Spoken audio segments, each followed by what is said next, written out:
Salut à tous et bienvenue. Une preview que beaucoup de gens attendent sur les réseaux sociaux, celle des Sacramento Kings, puisque c'est peut-être l'une des franchises les plus suivies, des franchises nulles les plus suivies de toute l'histoire en France, de toutes les équipes, de tous sports confondus. Merci Erwan d'être là avec nous pour nous régaler. Je suis ravi de te recevoir sur le canapé. Maintenant, je suis invité dans ma propre émission, c'est quand même incroyable. C'est un délire. C'est un concept. Thomas, c'est le genre de mec qui vient chez toi, il va dormir dans ton plumard. Voilà, demain quoi. Il y a ta femme en plus qui est Il y en a pas en ce moment, donc ça tombe bien. Moi je dors à la cuillère, hein. S'il n'y a pas de cuillère, je dors pas. Bref, Spoonman. Bref, chers amis, aujourd'hui on va passer donc cette équipe des Kings sur le plateau, puisqu'il y a plein de trucs à dire, il y a plein de jeunes, il y a plein de talents, et il y a peut-être enfin une direction dans cette franchise. Il y a plein d'interrogations, comme chaque année quoi. Il y a plein d'interrogations comme chaque année avec les Kings. Ça c'est vrai, mais il y a toujours ce petit côté un peu excitant avec les Kings. J'aime bien regarder une semaine, puis après je vois qu'il se passe rien, et puis j'arrête. Avec des Marcus Cousins, ils avaient duré pendant 3 semaines, une saison, je m'en souviens, et puis ensuite patatras. Bref, petit bilan l'année dernière, hein, Erwan. Notre équipe des Kings avait commencé avec George Hill. Ils avaient signé Zach Randolph, qui est toujours là. Et puis ils avaient fini avec 27 victoires. 29e attaque au rating, 27e défense. C'est une équipe des bas-fonds de la NBA. Ah, c'est une équipe qui se cherche, hein, clairement, mais qui se cherche depuis longtemps, quoi. Tu vois, ils n'ont pas trouvé le bon médoc. Moi, on le répète chaque année, c'est un peu le marronnier chaque saison, c'est de dire on a envie de revoir un peu. Hier, on parlait des Bulls et les Kings font partie de ces équipes qu'on a envie de revoir. C'est une équipe qui finalement ne s'est toujours pas remise de cette espèce de finale de conf et de cette épopée incroyable, et de cette équipe fantastique autour de Mike Bibby, Chris Webber, Speja Stojakovic et Vlade Divac. Vlade Divac est toujours dans l'équipe, mais il est aujourd'hui GM. Et pareil, on va en parler parce qu'il a fait plein de choix. Il a fait même des promesses depuis le départ de DeMarcus Cousins. Et pour l'instant, j'ai quand même du mal à voir, en tout cas au niveau comptable, où vont cette équipe. Ils n'étaient pas si loin des playoffs l'année dernière, hein. 20 victoires, parce qu'hier tu me faisais ton petit truc, mais ils étaient avant-dernier, parce que Dallas, Memphis et Phoenix étaient derrière dans la conférence Ouest l'année dernière, donc le but c'était de récupérer un au choix de draft. Et ben, tu sais quoi, ils l'ont eu, puisqu'ils ont récupéré cet été Marvin Bagley en deuxième choix de draft. Alors allons directement sur les arrivées et départs, parce que c'est ça qui est intéressant en cette saison. Et il y a beaucoup de trucs à dire. Moi, je sais pas, j'aime bien cette équipe et j'aime bien les gars qui en parlent. Donc en général, on se régale. Côté départ, Garrett Temple est à Memphis maintenant. Vince Carter est à Atlanta pour préparer sa reconversion dans les médias. Bruno Caboclo, l'ancien de Toronto, bon bah voilà, c'est le nouveau Kevin Durant. Voilà, c'est juste. Bref, hein. Marvin Bagley donc arrive. Ben McLemore revient dans un trade. Garrett Temple, c'est une petite perte. C'est une énorme perte. C'est un vétéran qui l'année dernière a fait le taf, vraiment. Bien sûr. Alors, ça fait quelques saisons qu'il est bon. Ne me faites pas dire ce que je n'ai pas dit, mais en tout cas, Garrett Temple, l'année dernière, c'était l'un des rares mecs à faire le taf dans l'ombre, mais a fait le peu de matchs qu'ils ont gagné, il était souvent bon. Alors là, je crois qu'il est à Memphis. Ouais, c'est tout à fait le genre de mec qui aurait pu jouer aux Warriors sur le banc et qui aurait été parfait. On continue, parce qu'il y a pas mal de trucs à dire. Ben McLemore, Nemanja Bjelica, ça va être cool aussi, on va en parler lors du 5 majeur. Et Yogi Ferrell qui arrive de Dallas, le meneur de jeu, pas de prolongation, la 30e masse salariale, donc ils ont énormément de cap. Si un jour ils veulent signer une méga star, eh bien ils pourront le faire. Bref, on avance juste sur le 5 majeur directement, comme ça on peut aller joueur par joueur, parce qu'il y a plein de trucs à raconter. On va voir déjà que le 5 est très jeune, hein. On va commencer par le meneur de jeu, D'Aaron Fox, qui sort une saison rookie. Bonne saison. Il a bien commencé. On a vu ses qualités, on a aussi vu ses défauts. C'est un mec qui va très vite. C'est un mec qui va très vite et qui a des vraies qualités. On l'a vu l'année dernière, pareil, faire gagner un ou deux matchs importants. C'est quelqu'un qui ne se cache pas. Il a au moins cette qualité-là, il n'a pas peur. Il a pas peur. Déjà en NCAA, on l'avait vu. On l'a vu aussi l'année dernière sur quelques matchs. Mais là, on rappelle, c'est des mecs qui ont 20 piges et à qui on demande déjà d'être presque des patrons. Donc, il faut leur laisser le temps. Maintenant, c'est gagner en régularité. Et pareil, continuer à évoluer sur des stats un petit peu plus supérieurs à ce qu'il a fait l'année dernière. Mais moi, voilà, l'année dernière, il avait commencé sur le banc, et puis avec le George Hill catastrophique, et puis son trade définitif vers Cleveland, il s'était vraiment clairement installé. Dave Joerger semble lui faire confiance. On se souvient que Dave Joerger avait adoré bosser avec Mike Conley, lui aussi gaucher, Mike Conley, comme dit Aaron Fox. Donc voilà, on essaie de trouver un petit peu des points communs comme on peut. Mais voilà, j'espère qu'en tout cas, qu'entre le coach et ce jeune joueur la belle histoire peut continuer. Exactement, Yogi Ferrell sera backup sur le poste. Ça sera ça me fait bien moins. Yogi Ferrell, il a été plutôt pas mal à Dallas. Ouais, mais bon, c'est des pétards ambulants. Je ne suis pas sûr qu'ils ont que ça. Ah, ils ont que ça. Bon, c'est pas grave. En tout cas, le poste de meneur est plutôt bouclé. Par contre, sur le poste 2-3, c'est un peu compliqué parce qu'il y a énormément de postes 2. Alors, dans le 5 majeur, on a proposé Buddy Hield et Bogdan Bogdanovic, même si les deux sont clairement arrière. Buddy Hield pourrait commencer sur le banc en tant que 6e homme. On voit ses vidéos pendant tout l'été. Ce gars a énormément de talent. On l'a vu en NCAA. Maintenant, est-ce que ce gars-là peut s'imposer en tant que gâchette fine de la NBA? On l'a vu progresser l'année dernière. Vraiment, en termes d'adresse, c'est un gars qui peut être clutch. Alors, il faudra qu'il défende. C'est pas le plus grand défenseur de tous les temps, mais c'est un gars dont les Kings ont besoin clairement s'ils veulent step up, et lui il doit step up avec les Kings. Tu penses qu'ils ont vraiment besoin d'un Buddy Hield Moi il a du talent, ils ont besoin de talent, il est là. Moi je pense qu'ils ont besoin d'un poste 3 et qu'ils ont besoin d'être installés avec un backcourt d'Aaron Fox et Bogdan Bogdanovic qui joue poste 2, parce que les deux sont très complémentaires. Pour moi, les deux sont vraiment très complémentaires. Buddy Hield, c'est un pétard ambulant. C'est un croqueur de première. On l'a vu l'année dernière. Alors certes, c'était le match, c'était pas le rookie game, bref. Voilà, le match des sophomores face aux rookies. C'est un mec qui veut briller, qui veut mettre des points. Et moi, j'ai toujours eu un problème dans ces équipes en reconstruction avec ce type de profil-là. Parce que c'est-à-dire que c'est ce mec-là, le jour où il ne met pas de panier, il fait rien d'autre. Il défend pas, il fait pas de passe. Et je crois que les Kings ont besoin de mecs un petit peu plus. Tu vois, on parlait de Garrett Temple. Je pense qu'en sortie de banc, Garrett Temple aurait été bien plus intéressant qu'un Buddy Hield. Oui, mais il y a une réalité aussi, c'est qu'aujourd'hui, Buddy Hield est sûrement leur meilleur joueur en attaque. Tu vois, en NBA. Alors, je pense que Bogdanovic est sensiblement du même niveau. Mais pour moi, aujourd'hui, Buddy Hield, si j'ai un ballon à donner à la fin des 24, c'est à lui que je donne. Sur les lignes arrière. En général. Non, pour moi, avec la draft de Marvin Bagley, il n'a jamais joué en NBA. Certes, oui, mais en général, quand tu es drafté deuxième, il y a 2-3 certitudes. Ouais, on en parlera. Est devenu en tout cas cet été le meilleur attaquant des Kings parce que c'est un vrai joueur. C'est vrai qu'on parle beaucoup de Ayton, on parle beaucoup de Doncic. Tu peux garder ça pour le débat, s'il te plaît? Bref, ce que je veux dire surtout, c'est quand on voit, pourquoi pas l'option Buddy Hield et Bogdanovic associés, surtout, qu'est-ce que ça te fait penser à quoi, Tom? Je sais pas, à qui? Est-ce qu'il remonte un poste 3 ils depuis des années. Non, le truc, c'est qu'aujourd'hui et l'année dernière, la draft de Justin Jackson a été très intéressante. Justin Jackson est un bon gaillard, 2,03 m musculé. C'est lui le poste 3 d'avenir. Alors, l'année dernière, il était rookie, donc il fallait un peu de temps pour le mettre, pour qu'il s'adapte. Mais moi, d'après moi, là, très rapidement, c'est lui qui peut être titulaire sur ce poste-là, avec des vraies responsabilités en défense, par exemple. Il peut aller défendre sur LeBron, pourquoi pas, il va se faire défoncer au début. Mais c'est ce genre de gars qui, dans 2-3 ans, dira « Ah, ça, c'était un bon coup d'équipe. » Ça, c'est un vrai bon coup. Ils ont un autre tonton sur le poste 3 qui a fait des bonnes choses l'année dernière. Je l'ai un peu plus vu d'ailleurs que ton ami. C'est Jacquard Samson. Oui, aussi. Mais aussi, moi... Qui est un athlète fou, pas toujours dans la justesse. Mais au moins, lui, l'année dernière, il montrait qu'il avait envie de jouer. Oui, mais pour l'envie de jouer, moi, au bout d'un moment, je préfère un mec qui a du talent. Je te dis que notre ami Justin Jackson, c'est lui la suite. Parce qu'ils ont donc du talent. Bogdanovic, on va en parler, c'est le joueur à suivre qu'on vous propose. Mais ils ont du talent. Il faut arriver à avoir une assise défensive plus sérieuse. Parce qu'aujourd'hui, c'est une équipe qui ne défend pas. Donc, voilà. Si ces gars-là, avec les pivots, avec les intérieurs, on va y arriver tranquillement, ils peuvent gagner des matchs s'ils se mettent un peu à défendre. Parce que c'est une équipe encore assez jeune avec 25 ans de moyenne d'âge et quelques vétérans. C'est bizarre que Dave Joerger, quand même, qui était un coach défensif avec les Grizzlies, alors il avait clairement l'équipe pour, et il récupérait une équipe qui avait déjà une identité et une histoire défensive. Maintenant, il n'a pas réussi à mettre les premiers jalons même d'une défense, un petit peu même les premiers principes. Donc ça va être quand même ce chantier, surtout dans une conférence Ouest, où là, pour le coup, même s'il y a beaucoup de run and gun, les mecs, les Warriors en sont l'exemple parfait, défendent quand même sur des possessions importantes. Voilà, maintenant, cette équipe-là, je te dis, moi, il leur manque pour un poste 3 pour l'instant, vraiment. Et ton pote, tu vois, il n'est même pas dans le 5 pour l'instant. C'est vraiment, c'est un deuxième année. Mais tu verras. Tu verras que c'est un top joueur.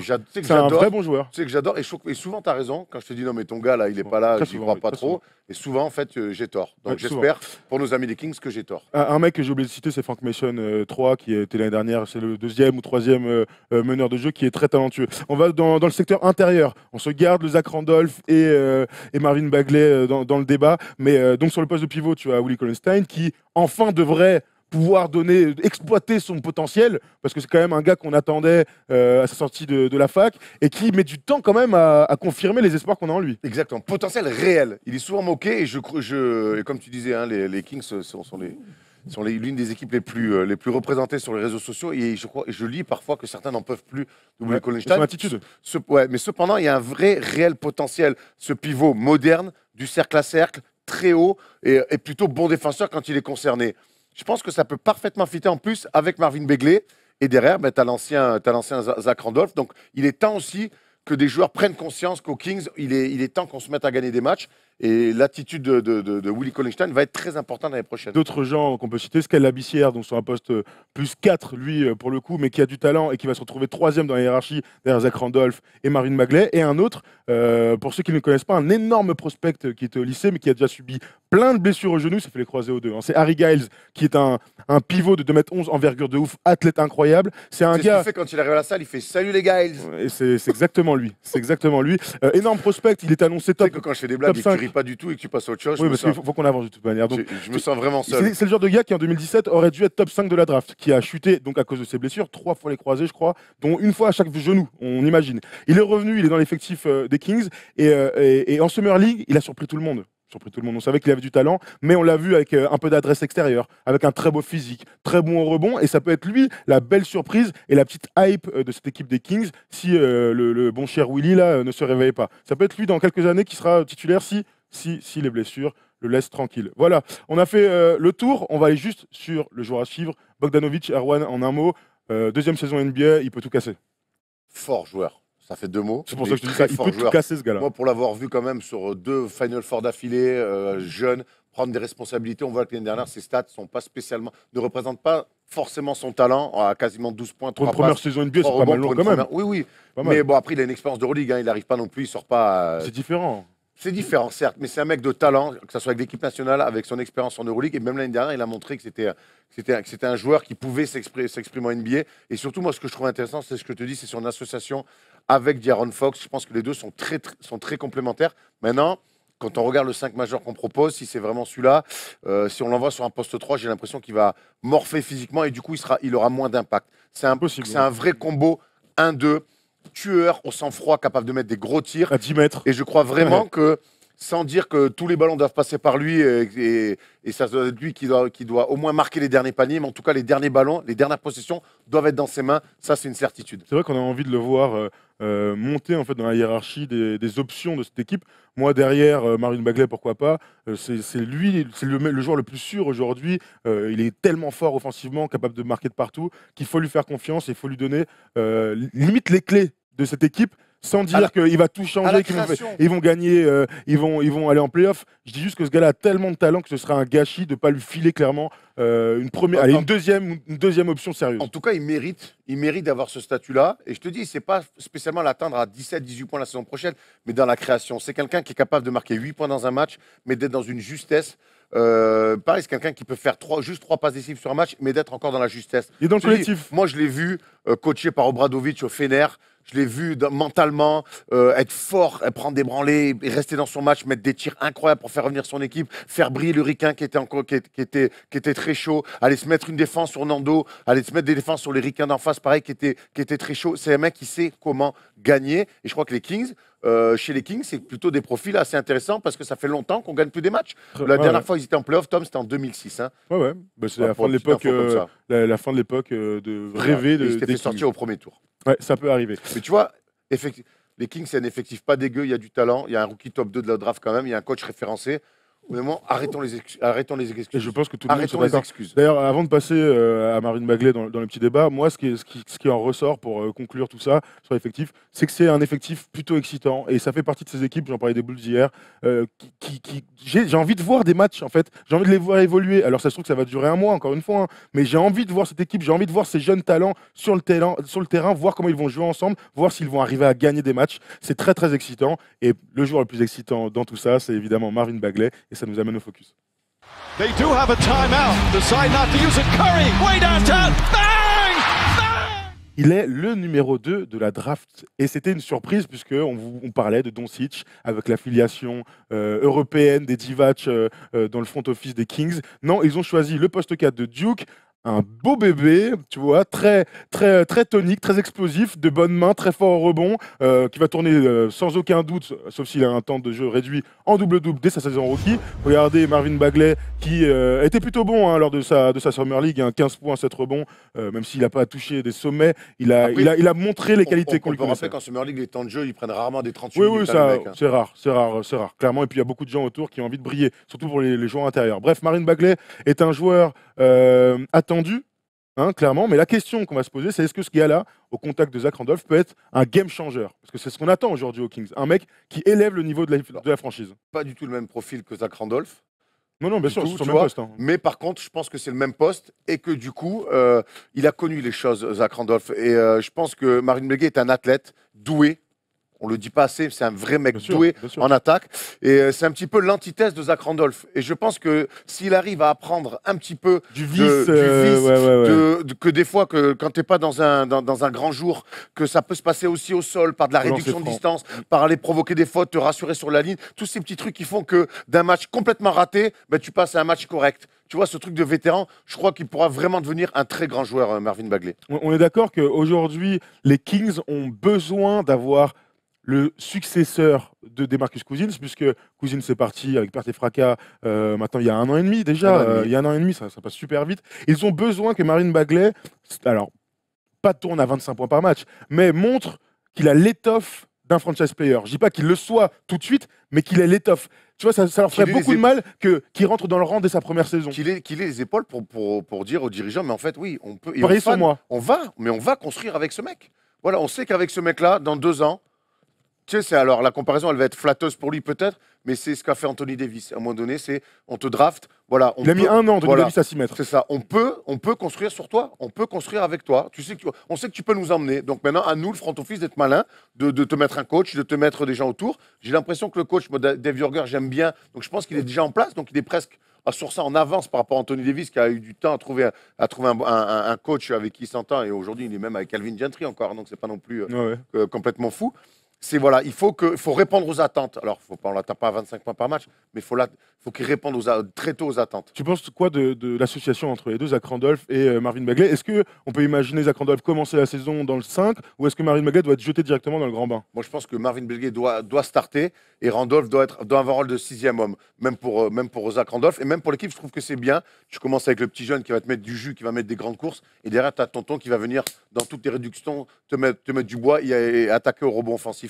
On parlerait du rebond de Marvin Bagley. On sait que ça se passe beaucoup dans les airs pour lui. Il peut avoir aussi apprendre une science du rebond avec Zach Randolph. Où lui, il est très fort au rebond, lui. Le temps dans les mains. Ouais, mais en plus, tu vois, il peut avoir en NCAA, il était déjà très très haut en termes de rebond, par son explosivité aussi, mais le sens du rebond, au bout d'un moment, c'est un truc qui ne s'apprend pas. Tu peux avoir quelques tips par les meilleurs rebondeurs, mais au bout d'un moment, Dennis Rodman, gros, il avait besoin de personne. Le petit coup de cul qui va bien, la petite faute qu'on n'a pas vue, et je prends le rebond, je finis à 14 à la fin du match. On la connaît celle-ci. Il y a un truc qui est important aussi à dire pour cette prochaine saison des Kings, c'est que l'année prochaine, ils n'ont pas à tanker, puisque s'ils ont le premier choix de draft, ils partent directement du côté des Sixers. Je crois que c'est ça, les Sixers, je l'ai noté.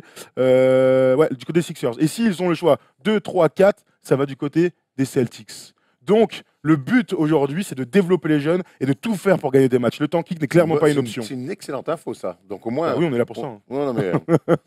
Et puis, tu vois, tu disais tout à l'heure, ça fait 1 an et demi, j'ai une question pour toi. Moi, ça fait 1 an et demi que DeMarcus Cousins est parti. Et quand il est parti, Vlade Divac a dit maintenant, je vous promets que là, on va commencer à prendre une autre direction et tout.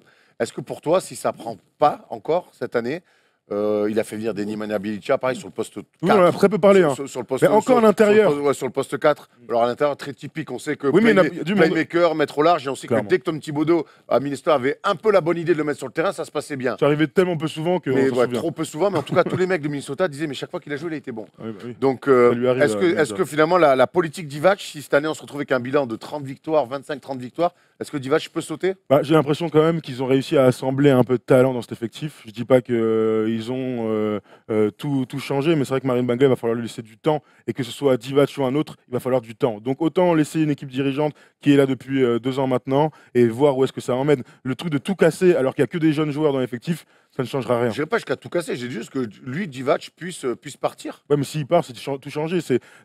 Aujourd'hui, le GM te donne la direction de la franchise. Donc si tu le vires, tu changes clairement quelque chose. Donc moi, aujourd'hui, je le laisserai faire sa saison, quelle que soit la saison des Kings, et tu verras l'année prochaine. Il faut faire des coups au bout d'un moment. Il faut faire des coups à la draft. Donc, il avait fait des promesses. Il avait fait des promesses il y a 1 an et demi. On connaît les promesses. Hein. Ouais, on connaît les promesses. Par contre, donc tu dis que la draft, ça ne peut pas les concerner l'année prochaine parce après, il peut être, y a peu de chance. 7, 8, 9, il y a peu de chance. Par contre, tu le dis, ils ont la 30e masse salariale, donc ils ont du cap. Et on sait que la Free Agency 2019, elle peut être très, très intéressante. Mais personne ne veut aller là-bas pour le moment. Peut-être que ça peut vite changer en 10 mois avec une belle saison. Un Begley fort, un Bogdanovic qui en fait montre que c'est un top player de NBA, un De'Aaron Fox qui explose. C'est ça, mets les choses en place pour pouvoir aussi attirer les gens. Rends-toi belle, fais-toi belle. C'est tout ce qu'on vous souhaite, chers amis de Sacramento Kings. Voilà, on a fait le tour de tout ça. On vous souhaite le meilleur et puis on vous souhaite surtout une bonne journée, Erwan. Dites-nous dans les commentaires si vous êtes d'accord, Marvin Bagley, rookie de l'année, pourquoi pas. Écoute, s'il a 15 et 12, tout est imaginable. Voilà, on se retrouve demain, Erwan. Et je crois que la franchise qui suit, c'est les Lakers. Les Lakers. Ah ouais, mais je crois que c'était une blague, moi. Je crois que tu faisais exprès de les amener. À demain pour parler de LeBron. D'ailleurs, tu feras l'émission tout seul. Ouais, ciao.